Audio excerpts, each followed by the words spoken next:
Mesdames, Messieurs, bonjour et bienvenue à vous à ce flash d'information.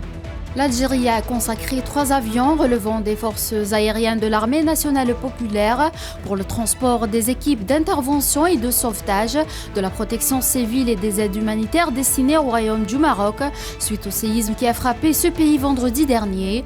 Composée de 93 agents spécialisés, l'équipe d'intervention et de sauvetage de la protection civile s'apprêtait lundi, depuis la base militaire de Bouferik, à se rendre à bord de 3 avions au Royaume du Maroc en attendant que l'Algérie reçoive le feu vert du ministère marocain des Affaires étrangères.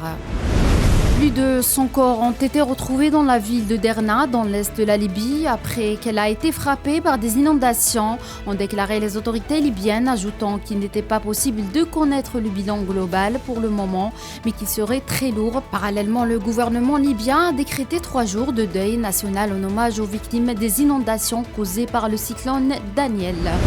À la suite de cet événement dévastateur, l'Algérie a présenté ses sincères condoléances et a exprimé sa profonde compassion à la Libye suite aux pluies torrentielles et aux inondations ayant touché le pays, tout en affichant sa pleine disposition à soutenir les Libyens et à les aider en vue d'atténuer les effets de cette catastrophe naturelle, a indiqué hier un communiqué du ministère algérien des Affaires étrangères. Le président de la Commission de l'Union africaine, Moussa Faki Mahamat, a présenté ses condoléances à la Libye à la suite des inondations dévastatrices dans le pays, rapporte mardi des médias. Je cite, suite à l'ouragan qui a frappé l'est de la Libye, j'exprime toute ma solidarité et ma compassion aux familles des victimes et des disparus, a écrit lundi M. Faki sur le réseau social X.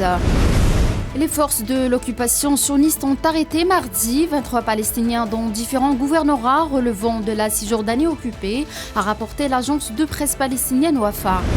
Le président zimbabwéen Emmerson Mnangagwa a annoncé lundi la composition de son nouveau gouvernement de 26 membres après sa réélection le mois dernier pour un second mandat. Mnangagwa doit relever le défi de reconstruire une économie en difficulté, frappée par l'hyperinflation, l'effondrement de la monnaie et un taux de chômage élevé.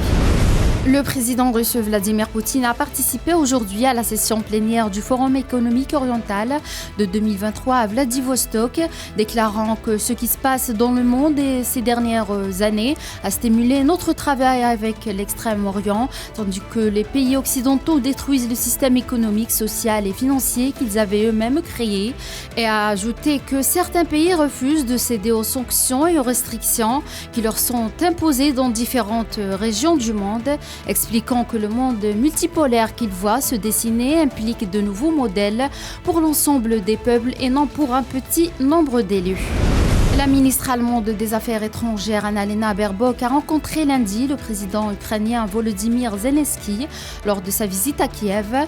Je cite, « Nous avons déjà eu une bonne discussion avec le ministère des Affaires étrangères et la visite du site électrique a été particulièrement importante pour nous. Nous avons compris à quel point ce type de mesures de protection à long terme avait besoin d'un soutien supplémentaire », a déclaré Baerbock. À son tour, Zelensky a exprimé sa gratitude envers Berlin pour l'énorme paquet militaire soutenant Kiev sur le champ de bataille et le budget ukrainien. C'est la fin de ce flash, merci de l'avoir suivi.